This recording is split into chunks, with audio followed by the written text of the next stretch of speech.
Hi there, my name is Pam Grassau and I'm an assistant professor in the School of Social Work at Carleton. And it's interesting for me to think about why social work, why Carleton, why being in the School of Social Work. And I think about the fact that for me, one of the reasons why I always wanted to be in social work was that I really wanted to bring together the social and the work around understanding how it is that, particularly when we think about people who are ill, when we're thinking about people who are living with chronic illness for a long time, when we're thinking about people who are living with advanced illness and end of life and moving into death and dying and then loss, how do we think about how we support those people? How do we think about supporting me as someone who I know is going to die? How do I think about the fact that as a society, we really need to find a way that we think about death and dying and illness critically? That it's not something that we shy away from, but it's actually something that we all are called to address. In the literature, there's something called compassionate communities, and it's really about taking a public health approach to palliative care. It's saying, how do we all understand what our role is in terms of supporting one another, around really reaching out to one another. And that's not just our families, but it's our friends, it's our neighbors, it's our coworkers. It's that idea that I am responsible to reaching out to a neighbor who's widowed to say, are you okay? To understanding that our connections of support are not just client to social worker and not just family to other family member, but that we are a community.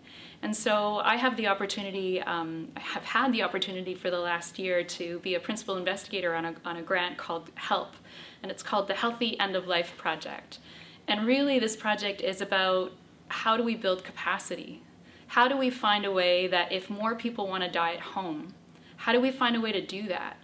So we still live in a society where 80% of the people who die in hospital.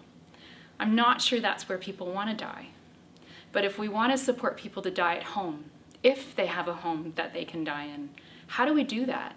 How do we find the ways that we can work with formal providers who are providing the support? How do we find a way that family members are supported to really provide the care that their loved ones need in end of life?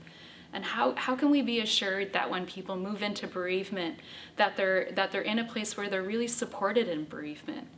I think my whole life is filled with loss. It's about the loss of people that I love. It's about the loss of and transitions in my life. But I think that's what social work is about. It's about living with loss. And so in my classrooms and in my teaching, I feel really privileged to be able to teach about community-based research, to have students ask the questions of who is in my community? What communities exist in Ottawa that I might want to work with to be able to develop research skills around community-based research, around asking questions that really matter to community, to thinking about research methods and designs and findings that can really build those communities up. And I appreciate community-based research because it's about action. It's not about doing research that sits on a shelf somewhere. It's about how do we ensure that the findings that we get from our project actually have meaningful, actionable things that come out of that. And a big part of our Healthy End of Life project is about making change.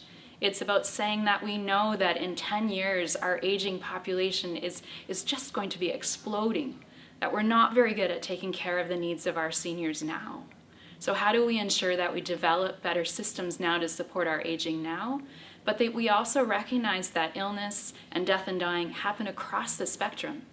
It's not something that happens only to the old. It happens through opioid overdoses, it happens through suicide, it happens through other things, and we need to find a way to be able to say as social workers that this is part of our work. And so I'm hoping that you'll consider coming to the School of Social Work at Carleton. One of the reasons why I'm here is I love teaching. I think our students are fabulous, and I really look forward to having you come here for me to meet you and learn from you and for us to do, hopefully, research together. So I hope we cross paths soon. Take care.